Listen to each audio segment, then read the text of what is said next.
ಪುಟಾಣಿಗಳೇ ಹೀಗೆ ಸಣ್ಣ ಸಣ್ಣ ವಿಚಾರಗಳನ್ನ ಮನಸ್ಸಿಗೆ ತೆಗೆದುಕೊಳ್ತಾರೆ. ಇನ್ನು ಯಾರಾದರೂ ಯಾವುದಾದ್ರೂ ಕಥೆಯಲ್ಲಿ ಬರುವಂತಹ ಪಾತ್ರವನ್ನ ನಿಜವೆಂದು ಭಾವಿಸ್ತಾರೆ.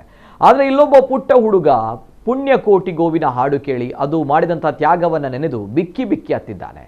ಈ ವಿಡಿಯೋ ವೈರಲ್ ಆಗ್ತಾ ಇದ್ದಂತೆ ನೆಟ್ಟಿಗರು ಈ ಪುಟಾಣಿಯ ಮುಗ್ಧತೆಗೆ ಮನಸೊತ್ತಿದ್ದಾರೆ. ಈ ವೈರಲ್ ವಿಡಿಯೋದಲ್ಲಿ ಮನೆಯವರೆಲ್ಲರೂ ಕೂಡ ಟಿವಿಯ ಮುಂದೆ ಕುಳಿತು ಪುಣ್ಯಕೋಟಿ ಗೋವಿನ ಹಾಡನ್ನ ವೀಕ್ಷಿಸ್ತಾ ಇದ್ದಾರೆ. ಜೊತೆಗೆ ತಾಯಿಯು ಕೂಡ ಬೀಡಿ ಕಟ್ತಾ ಇರುವಂತಹ ದೃಶ್ಯವನ್ನು ಕೂಡ ನಾವುಗಳು ಗಮನಿಸ್ತಾ ಇದ್ದೀವಿ. ಈ ನಡುವೆ ಈ ಪುಟ್ಟ ಬಾಲಕನು ಈ ಹಾಡು ಕೇಳಿ ಬಿಕ್ಕಿ ಬಿಕ್ಕಿ ಅಳ್ತಾ ಇರುವುದನ್ನು ಕಾಣಬಹುದು. ಈ ವಿಡಿಯೋ ಅಧಿಕ ವೀಕ್ಷಣೆಗಳನ್ನ ಪಡೆದುಕೊಂಡಿದೆ. ಮುಗ್ಧತೆ ಎಲ್ಲಾ ಕಾಲದಲ್ಲೂ ಕೂಡ ಸುಂದರ. ಇವಾಗಲೂ ಈ ಪುಣ್ಯಕೋಟಿ ಹಾಡು ಕೇಳುವಾಗ ದುಃಖ ಆಗ್ತದೆ. ಪುಣ್ಯಕೋಟಿ ಹಾಡಿನಲ್ಲಿ ಅಡಗಿರುವಂತಹ ಭಾವನೆ ಇದು. ದೇವರು ಆ ಮಗುವಿಗೆ ಒಳ್ಳೆಯದ ಮಾಡಲಿ ಅಂತ ಹೇಳಿ ನೆಟ್ಟಿಗರು ಕಮೆಂಟ್ ಮಾಡಿದ್ದಾರೆ.